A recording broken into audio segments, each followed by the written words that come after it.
This is a deficit budget of around difference of 800 billion. There are two options that is on the table. Either we raise our own revenue through taxes, or we borrow more. Borrowing is no longer tenable for the country. As we are aware, as per the statistics that are there, the country is staring at a public debt of approximately 10 trillion Kenyan shillings. So it means our credit rating and worthiness in our where we borrow both locally and internationally will not be tenable for long. The only option remaining is through taxation and raising our local revenue. And when you look at the finance bill, what the government is trying to do is tax more on luxuries, like wigs, like nails, other things like alcohol, among others, so that we can raise more taxes to finance our budget and be able to repay the debt. As you are aware, debt is the first charge as per Article 202, where we are paying more than 1 trillion to both local and international lenders.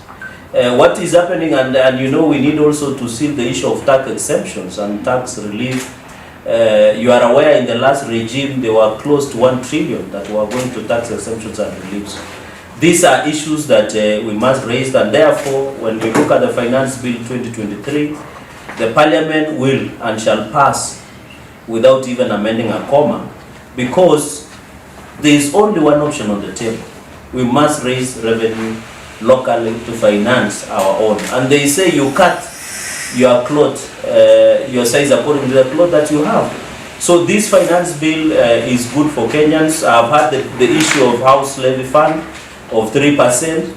There is a lot of misinformation, and I've seen even respectable leaders in this country saying 3% on house levy fund on your salary is tax. It is not tax.